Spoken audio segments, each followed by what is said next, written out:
शपथ ग्रहण का कार्यक्रम संपन्न हुआ। इस कार्यक्रम के मुख्य अतिथि प्रदेश अध्यक्ष, जिला अध्यक्ष एवं सभी नवनिर्वाचित अध्यक्ष उपाध्यक्ष कार्यक्रम में सम्मिलित हुए एवं सभी व्यापारी बंधुओं ने इस कार्यक्रम में अपना योगदान दिया। उदयपुरा व्यापारी संगठन के अध्यक्ष संदीप बिश्नोई एवं सभी संगठन पदाधिकारी को शपथ दिलाई। शपथ में अपने कर्तव्यों को निष्ठावान रखने के लिए हर संभव जरूरी काम करेंगे। व्यापार को बहुत आगे ले जाने की शपथ सभी ने खाई और कहीं न कहीं खुदरा व्यापार को बढ़ावा देने का संकल्प लिया। मॉल खोलेंगे, उनके विरोध में व्यापारियों ने एकजुटता दिखाई। आज इंडिया न्यूज़ 24 उदयपुरा से मनोज शर्मा की खास खबर। उदयपुरा में निःशुल्क नेत्र शिविर हुआ संपन्न। तहसील उदयपुरा में 15 दिसंबर रविवार को निःशुल्क नेत्र शिविर का आयोजन क्षेत्रीय पत्रकार संगठन द्वारा किया गया, जिसमें मुख्य अतिथि के रूप में जन जन के लाडले लोक स्वास्थ्य शिक्षा मंत्री नरेंद्र शिवाजी पटेल के कर कमलों द्वारा दीप प्रज्वलित कर कार्यक्रम का शुभारंभ हुआ, जो लगभग 10 बजे से लेकर शाम 4 बजे तक चला, जिसमें 300 मरीजों का उपचार संस्था द्वारा निःशुल्क किया गया, जिसमें चिन्हित मरीजों को भोपाल प्रभु प्रेम नेत्रालय ले जाकर ऑपरेशन निःशुल्क किया जाएगा। यहां पर विशेष सहयोग में क्षेत्रीय पत्रकार संगठन के नेतृत्व में किया गया। क्षेत्रीय पत्रकार संगठन के अध्यक्ष हमारे मार्गदर्शक गोविंद सिंह रघुवंशी जी के मार्गदर्शन में यह कार्यक्रम संपन्न हुआ, जिसमें क्षेत्रीय पत्रकार साथियों का विशेष सहयोग मिला। आज इंडिया न्यूज़ 24 उदयपुरा से मनोज शर्मा की खास खबर। सर, मोहन यादव का 1 साल पूरा हुआ, इस पर आप क्या कहेंगे सर? कौन कौन सी उपलब्धियां हैं? देखिए, डॉक्टर मोहन यादव जी के नेतृत्व में मध्य प्रदेश में जो भारतीय जनता पार्टी की सरकार काम कर रही है, उनके नेतृत्व में पिछले 1 वर्ष में सबसे बड़ी उपलब्धि ये है कि हमारी विगत जो भारतीय जनता पार्टी की सरकार रही है, उनकी जितनी भी योजनाएं थी वो निरंतर जारी हैं। ये सबसे बड़ी बात है। नंबर दूसरा, उसके साथ में नई नई बातें जुड़ी गई हैं। यदि हमारे यशस्वी प्रधानमंत्री नरेंद्र मोदी जी गरीब लोगों के लिए 5 लाख तक का इलाज निःशुल्क उपलब्ध कराने का काम कर रहे हैं, तो दूसरी ओर प्रधानमंत्री जी के स्वप्न को साकार करने के लिए डॉक्टर मोहन यादव जी ने गरीब लोगों के लिए ही पीएम श्री एयर एम्बुलेंस जैसी सेवा प्रारंभ की है।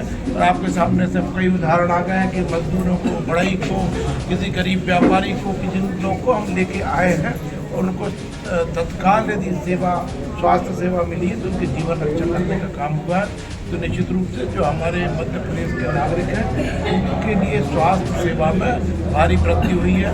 हमारे यशस्वी प्रधानमंत्री जी का स्वप्न है कि प्रत्येक लोकसभा में कम से कम एक चिकित्सा महाविद्यालय हो। तो हमारे डबल इंजन की सरकार एक कदम आगे जाकर प्रत्येक जिले में कम से कम एक मेडिकल कॉलेज हो, इसकी तैयारी कर रही है। मध्य प्रदेश के अंदर अभी 30 मेडिकल कॉलेज काम कर रहे हैं, 17 सरकारी क्षेत्र में, 13 प्राइवेट क्षेत्र में और 12 और अभी हमने पीपीपी मोड पर ला रहे हैं। निश्चित रूप से आने वाले समय में मध्य प्रदेश में 50 से अधिक चिकित्सा महाविद्यालय होंगे। जो डॉक्टरों की भी कमी है उसकी भी पूर्ति होगी। और स्वास्थ्य विभाग हो, चाहे शिक्षा हो, कोई भी क्षेत्र ऐसा अछूता नहीं है, चाहे पर्यटन हो। हमारे आदरणीय मुख्यमंत्री डॉक्टर मोहन यादव जी के नेतृत्व में विकसित भारत बनाने की दिशा में मध्य प्रदेश को भी विकसित बनाना है, उसमें तेजी से आगे कदम बढ़ रहे हैं। सर, आपका एक स्वास्थ्य विभाग में इस समय लगभग 3000 डॉक्टरों की भर्ती होना है, उस पर क्या है सर? बिल्कुल, लगातार हमारे यहाँ स्वास्थ्य विभाग में डॉक्टरों की भर्ती का काम चल रहा है। पीएससी के माध्यम से लगभग 1000 पदों की विज्ञप्ति निकल चुकी है, आमंत्रण हो गया है। कुछ डॉक्टरों की सीधी भर्ती करने का हम प्रयास कर रहे हैं। कई डॉक्टर्स को भी हमने निकाला था यू कोड बी पे, अर्थात आप बताइए आपको कितनी तनख्वाह चाहिए, उतनी तनख्वाह हम देंगे। इस तरह की अभिनव प्रयोग करके भी हम मध्य प्रदेश में डॉक्टरों की कमी पूरी करने का प्रयास कर रहे हैं। और चूँकि अभी हमारी पूर्ववर्ती सरकारें थी, उन्होंने चिंता नहीं की कि जिस गति से जनसंख्या बढ़ रही है उस गति से डॉक्टरों की भी आवश्यकता पड़ेगी, तो उन्होंने ऐसी शिक्षा नीति बनाई नहीं, मेडिकल कॉलेज खोले नहीं, इसलिए डॉक्टरों की कमी पड़ी। लेकिन मैं दूरदर्शी प्रधानमंत्री नरेंद्र मोदी जी का हृदय की गहराई से आभार व्यक्त करता हूँ कि उन्होंने इस बात को समझा और जितने 65 साल में मेडिकल कॉलेज खुले थे, उतने ही मेडिकल कॉलेज नरेंद्र मोदी जी ने अपने 10 वर्ष के कार्यकाल में खोल दिए। मेडिकल कॉलेजों की संख्या लगभग दुगनी हो गई है।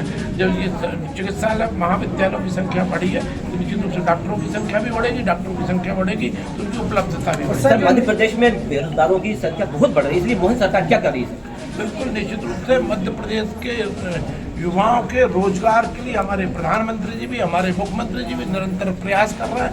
यदि स्वरोजगार माननीय प्रधानमंत्री जी ने स्वनिधि के नाम से जो एक योजना प्रारंभ की है, रेहड़ी पटरी हाथ ठेले पर काम करने वाले व्यवसायियों को 10,000 रुपये से लेकर 50,000 रुपये तक का ऋण देने का काम किया है। तो जो बच्चे यदि कोई बड़ा उद्योग लगाने चाहते हैं उनको 10 लाख से लेके 10 करोड़ तक के ऋण सरकारी गारंटी के आधार पर मिल रहे हैं, और बड़े उद्योगपति चाहते हैं तो उनके लिए उतना भी यहाँ पर सुविधाएं दी जा रही हैं। मध्य प्रदेश के अंदर 6 रीजनल इंडस्ट्री कॉन्क्लेव संपन्न हो गए हैं। माननीय मुख्यमंत्री जी विदेश यात्रा करके भी आए, यूके गए, जर्मनी गए, और वहाँ से भी 78,000 करोड़ के प्रस्ताव पास हुए। जब से डॉक्टर मोहन यादव जी मुख्यमंत्री बने हैं लगभग 4 लाख करोड़ रुपए के निवेश के प्रस्ताव मध्य प्रदेश को मिले हैं। जब ये इंडस्ट्री लग जाएगी तो हमारा विश्वास है 3 से लेकर 4 लाख नौजवानों को, मध्य प्रदेश के नौजवानों को रोजगार के अवसर मिले। सर, इंटर्नशिप योजना में आप स्वयं युवाओं को ट्रेनिंग दे रहे हैं सर, ये आपको कहाँ से प्राप्त हो और आपने कहाँ से अनुभव लिया सर? बिल्कुल, देखिए निश्चित रूप से हमारे यशस्वी प्रधानमंत्री नरेंद्र मोदी जी ने लाल किले की प्राचीर से कहा था कि हमें 1 लाख ऐसे नौजवान तैयार करना है जिनकी पृष्ठभूमि राजनीतिक ना हो। उन्हीं से प्रेरणा लेकर हमने भी तय किया कि हमारे क्षेत्र के ऐसे युवा जिनकी पृष्ठभूमि राजनीतिक नहीं है और वो राजनीति में रुचि रखते हैं तो उनको हमने अपने से जोड़ने के लिए इंटर्नशिप योजना चालू। सर, नेत्र शिविर जो आजकल आयोजन चल रहा है सर, उसको बढ़ावा देने के लिए आप कौन से कदम उठाएंगे? बिल्कुल, देखिए निश्चित रूप से मैं क्षेत्रीय पत्रकार संगठन उदयपुरा देवरी के समस्त पदाधिकारी, समस्त सदस्यों का अभिनंदन करता हूं, और प्रभु प्रेम नेत्रालय जनरल हॉस्पिटल ने अपना सहयोग किया, उनका भी अभिनंदन करता हूं। और आप लोगों ने मिलके उदयपुरा विधानसभा के नागरिकों की जो चिंता की है उसके लिए दोनों ही संस्थानों का मैं हृदय की गहराई से आभार व्यक्त करता हूँ।